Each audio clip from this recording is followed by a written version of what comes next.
What's up, everyone? Big Dan here, and in this video, we're going to be ranking every Bioware game ever made. Now, I have played pretty much every game that Bioware's ever put out there, but I will be excluding a handful of games like their mobile games and games like Shattered Steel. But as far as their core RPGs go, we're going to be talking about all of those in this video, so buckle up, grab some iced coffee, and let's dive into the ultimate Bioware games tier list. What's up, everyone? Big Dan here. I make videos about RPGs and action games. So if you enjoy this video, be sure to smash that like button and subscribe to Big Dan Gaming. Without further ado, let's dive right in. So starting off with Baldur's Gate, this is the game that started it all for Bioware. If you haven't played it before, Baldur's Gate is a real-time with pause strategy game set in the Dungeons & Dragons Forgotten Realms universe, and it's really the thing that put Bioware on the map and kicked things off for them. It was massively successful when it came out in 1998, and really was groundbreaking for the CRPG genre. Today, Bioware's earlier games like Baldur's Gate are a little bit clunky to play, but I still really enjoy them, and I played them for the first time just a few years ago and was able to enjoy them even today.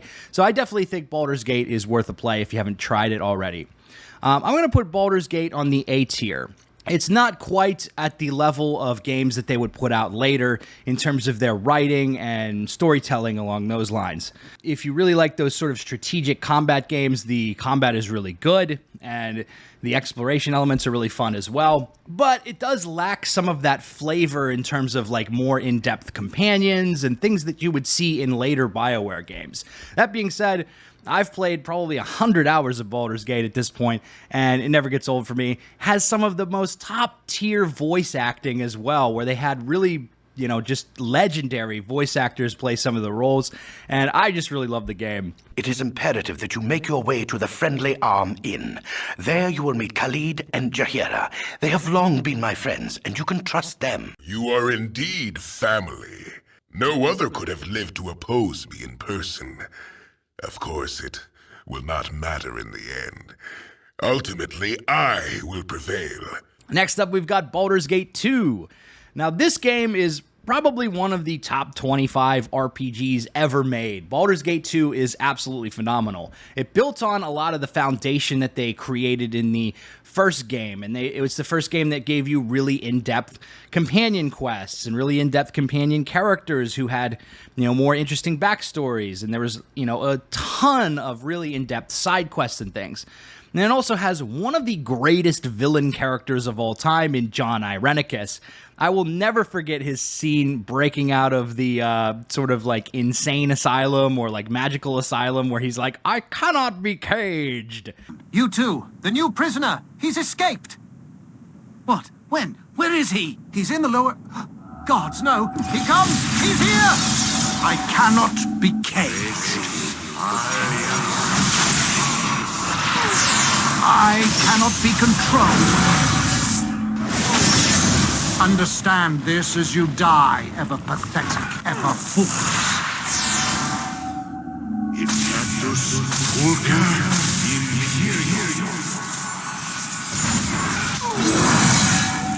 Just, again, top-tier voice acting, and just a really great game overall. If you have not played Baldur's Gate 2 before, you owe it to yourself to try it out. It's absolutely phenomenal. So I'm going to put Baldur's Gate 2 on the S tier. Just one of the greatest RPGs out there. Next up, we've got Neverwinter Nights. Now, this was their first kind of foray into 3D games. And this is also a Dungeons & Dragons based game, but they transitioned from doing that sort of like isometric 2D kind of gameplay to a 3D environment. And for me personally, it didn't quite resonate. One of the things that I didn't particularly like about Neverwinter Nights compared to Baldur's Gate was that your party size is incredibly small. You basically have one character plus one additional companion. I do think they expanded it with the DLC where you could have a second companion as well, but for most of the game you're going to be playing with just two characters, which doesn't feel right in sort of a Dungeons & Dragons setting, especially when you've played games like Baldur's Gate where you can have a party of, I think, 5 or 6. Man, I really want to have a full team here, because like you want to have a team that has like a rogue and a mage and, you know, maybe like a cleric or a warrior, and you just can't build a roster like that in Neverwinter Nights. Not played a whole lot of it. I've played maybe an hour or two of the game. I just really couldn't get into it. I can't honestly say that I could put it really on the tier list above did not play, because I really just didn't get into it enough to really go through the full playthrough. Maybe I would fall in love with it if I tried to play it again, but to me, the 3D environment and everything, it was just, and the controls and interface were a little bit clunkier, and it just didn't really scratch the same itch that Baldur's Gate does for me, so I didn't really enjoy it. One of the things I've heard about Neverwinter Nights is that it had one of the best, like, Dungeon Master toolkits, and basically gave the first opportunity for a lot of people to basically play Dungeons & Dragons online with their friends and create their own campaigns. And I think that's the thing that a lot of people really loved about Neverwinter Nights and was really revolutionary about the game. But for me, trying to revisit the game and play it for the first time like 20 years later, I just couldn't get into it. So next up, we've got KOTOR, Star Wars Knights of the Old Republic. This game is phenomenal. I mean, this was one of the ones where they first kind of got their bearings with the 3D action combat. It gave you that kind of basis that they would use for, you know, Dragon Age games later on. You know, the storyline in the game is really good, the companions are really good, and overall, I really like playing KOTOR and revisiting a lot, so I'm also going to put KOTOR on the S tier. I know some people prefer KOTOR 2. I'm not one of those people. I like the Bioware version of KOTOR better than KOTOR 2. We'll see what happens with the remake. I don't know what's going to happen with it. I've heard that it's going through a rough patch right now in terms of its development, and I'm a little nervous about it, to be honest. You know, in terms of will it meet that quality bar that the original did, but if you haven't played the original game, it's definitely worth going back and checking it out because it is a lot of fun. Next up, we got Jade Empire. Jade Empire is kind of like the black sheep or the forgotten child of the Bioware games. I mean, not a lot of people talk about Jade Empire today. It was Bioware's first attempt to create their own original IP in an RPG format. Earlier games like Baldur's Gate, Neverwinter Nights, and Star Wars Knights of the Old Republic were all based on other companies' intellectual properties. So you had Dungeons & Dragons and Star Wars. And so this was the first time they created their own intellectual property, and I feel like they did a really good job with it. It ventures into sort of like a fantastical version of ancient China called the Jade Empire, and you got a lot of interesting you know, martial arts and magic and melee combat and stuff. And it's the first time they really did like a third-person action game, and you could see how these systems really informed what they would do with the Mass Effect games. And so I feel like Jade Empire was a really big stepping stone to take them into creating their own original IP, which they would sort of perfect, in my opinion, with Mass Effect and Dragon Age later on. That being said, it's not as good as BioWare's later games, and it's not as good as the games that like BioWare's really known for. It's a solid game overall. I will put Jade Empire on the B tier. It's a good game. It's worth playing through one time, maybe twice, but it doesn't have that staying power and that longevity and really creating like a long-term universe that in the way that Mass Effect and Dragon Age did. So next up, we got Mass Effect. This is the game that started it all. It's kind of wild to think that it's been 15 years since BioWare created Mass Effect and created this franchise that I grew to love and that a lot of people in my community have grown to love as well. And I'm so glad to see these games seeing a resurgence with Mass Effect Legendary Edition, and now looking forward to the next Mass Effect game that BioWare is currently working on. Mass Effect is really unparalleled in its first game in terms of setting up a universe. I don't think that Mass Effect is the best Mass Effect game. I do think 2 and 3 are better games, in my opinion. But the way that the first game really created that foundational lore and introduced so much in terms of storytelling with the Asari and the Turians and the Solarians and the Krogan and the Reapers and just all of this stuff that they just seeded in there perfectly and gave you the just a perfect amount of backstory to learn about all these things and want to delve into this universe. Mass Effect is really unparalleled in terms of world building and storytelling. You know, some of the gameplay elements have not held up over time. It's why a lot of the combat was overhauled in Mass Effect Legendary Edition, because it has become a little bit clunky. But it's wild to think how successful this game was, given it was the first game that BioWare ever developed that had, like, gun combat in it. You know, excluding Knights of the Old Republic, which had the turn-based combat. I'm talking about real-time combat with guns and all that kind of stuff. So really, they did a phenomenal job in sort of pushing the genre forward and really creating, you know, an RPG that was also fun to play from an action standpoint, which a lot of earlier RPGs from like the early 2000s just weren't. I mean, a lot of those games are great as RPGs, but a little bit clunky in terms of like action combat.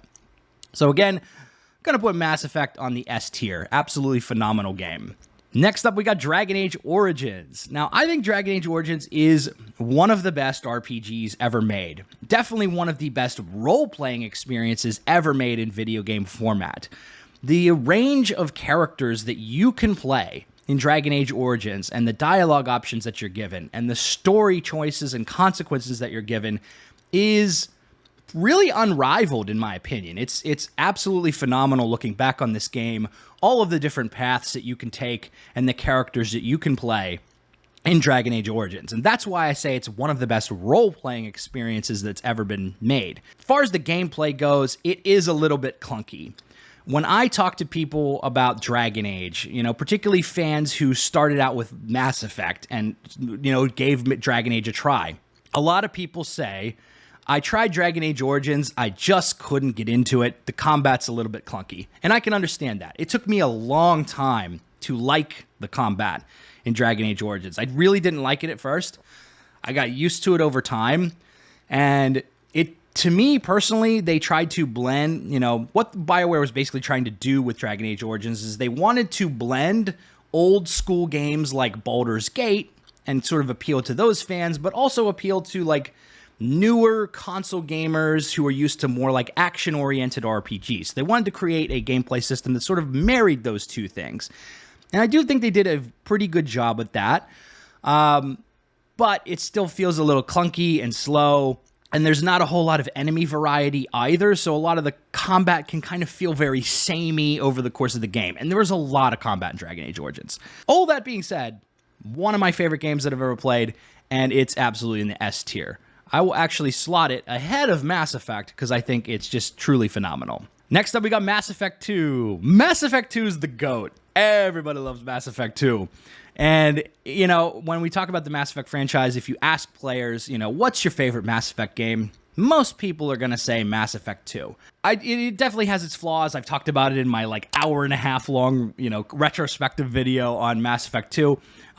It definitely has some flaws in terms of its structure, you know, and the way that sort of missions are structured and the timers on them and whatnot, you know. You kind of have to know in advance how to play through this game optimally to not miss out on story content or get some of your companions or crewmates killed in the game. And I think that's kind of frustrating the way they did it. You know, also because they developed the game for the Xbox 360 and they knew they'd have to split the game onto 2 discs to fit, you know, all of the content. They had to restructure the story in a certain way, so certain characters like Legion don't get as much screen time as you would have hoped. With that being said, Mass Effect 2 is phenomenal. I love the whole premise of the suicide mission and, you know, building a squad for that and that sort of like, you know, underdog, you know, going for victory at all costs and like coming out on the other side victorious is just so fun to play and has such a great like underdog power fantasy, I would say. I really love it. It's such a phenomenal game. Also, they really like introduced a great cast of characters, really gave you like kind of the best companion missions that you would see in a lot of the BioWare games, and just overall, Mass Effect 2 is unparalleled. So I think we all know this is going on the S tier, and it's at the top of the list for me. So next up, we got Dragon Age 2. This is probably one of the first games that BioWare took a lot of shit for and was really like got mixed reviews. I'm going to make a video on this at some point because I do think Dragon Age 2 is very interesting to talk about, both in terms of its reception, its legacy, and how the game actually plays.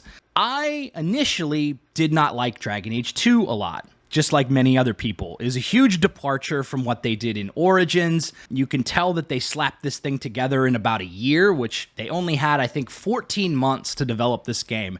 And it shows in a lot of areas. They reused tons of assets.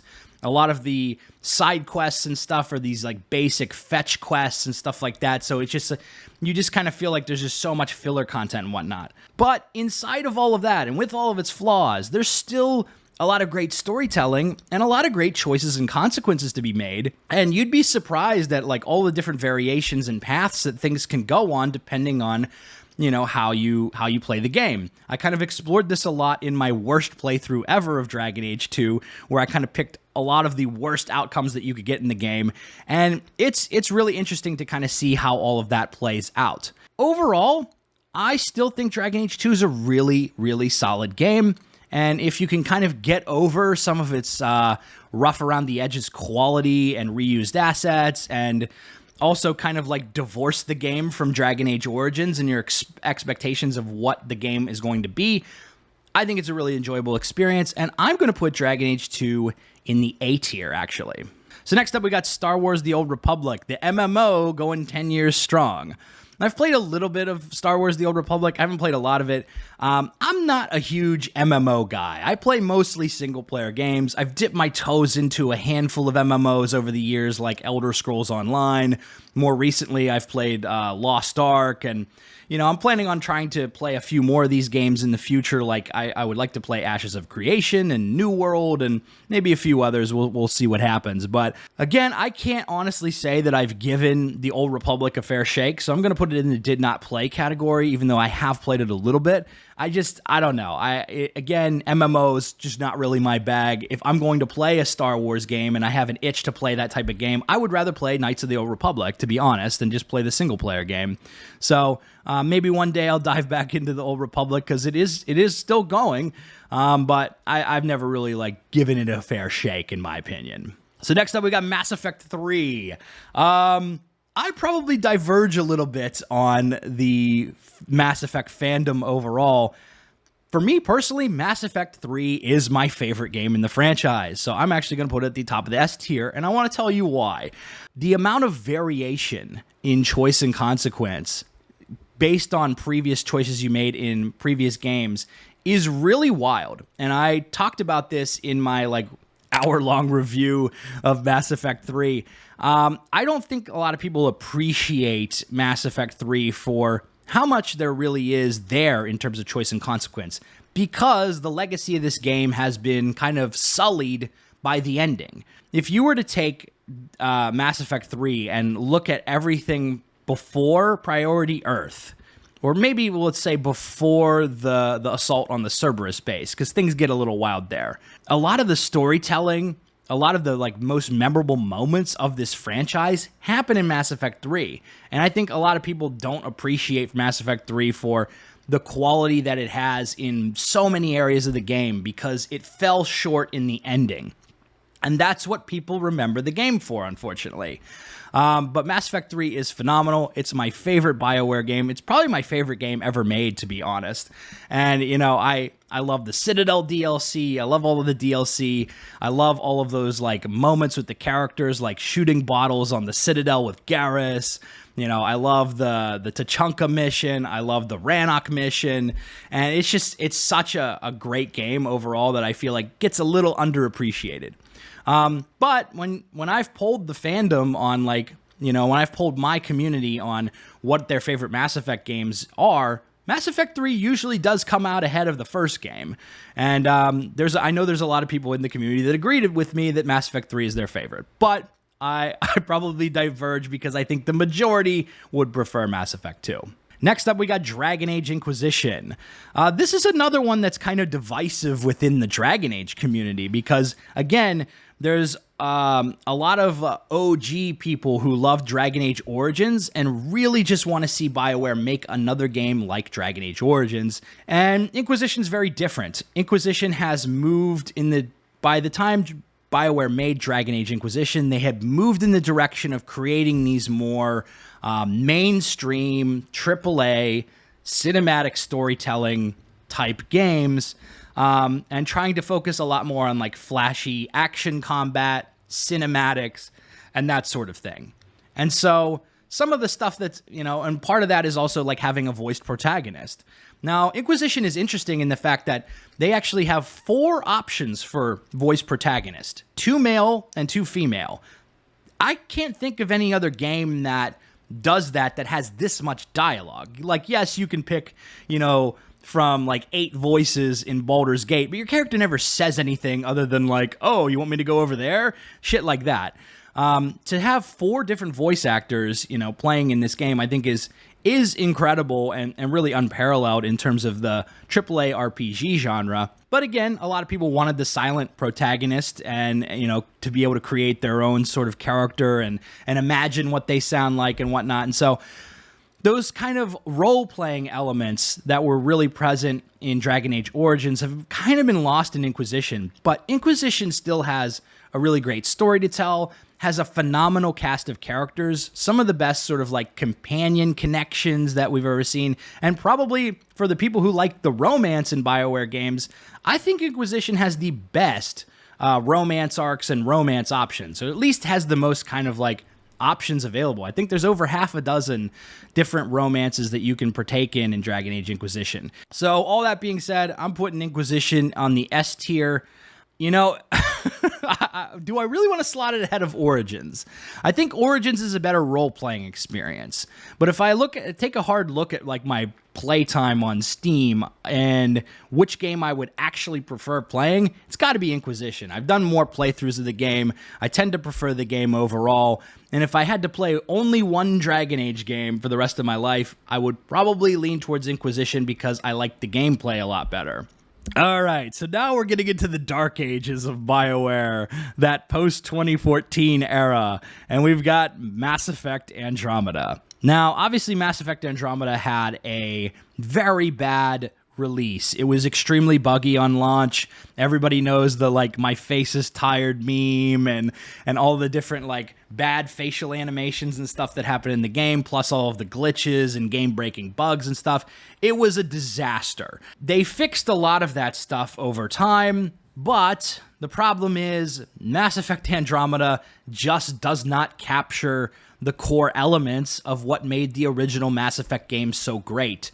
The choice and consequence, the strong characters, the strong writing, a lot of that stuff has fallen off hardcore in Mass Effect Andromeda. The funny thing is, Mass Effect Andromeda has really good combat overall. It's a really fun combat system. So if you want to just go onto alien planets and explore and shoot aliens, Andromeda is probably the best game in the series for that kind of stuff. But if you're looking for like, oh, I want to make significant story choices and I want to have cool companions and companion interactions, it doesn't really meet the criteria on that. I still think Andromeda is worth playing, but it's nothing more than a middle of the road game for me. I'm going to put it on the C tier for that. Maybe you could argue that it's a B tier game because there are some good moments in there, but it's got so much filler content. It's got so much stuff that's just not what people are looking for. It's not what I'm looking for in a Mass Effect game overall. It's like, I want the choices and consequences. I want the great companions. And, I want Commander Shepard. So, at the end of the day, Andromeda just doesn't cut it. Last, but also probably least, we've got Anthem. I played Anthem for the first time over the summer, and there are some good things about Anthem. The jetpack flight is really fun. The combat and shooting is really fun. But the game's also still very buggy and glitchy. And let's be honest, BioWare's target market, or like their core fan base, are single-player RPG gamers. And so an online multiplayer shooter is just not appealing to their core audience. And they were unable to win over people who like online multiplayer shooters because Anthem is not as good as its competitors. And, we all know that Anthem launched in a terrible state. It was buggy. It didn't have enough content. And, it was just like basically a loading screen simulator at launch. and it had one of the rockiest developments that of any game BioWare's ever made. It's unfortunate because there are elements of the game that show so much promise, and like it just in terms of the flight mechanics and the combat and whatnot. And so the game is a little bit fun to play, but you know, ultimately, like I said in my review, because of the other issues it has, particularly the technical issues, I can't really recommend the game.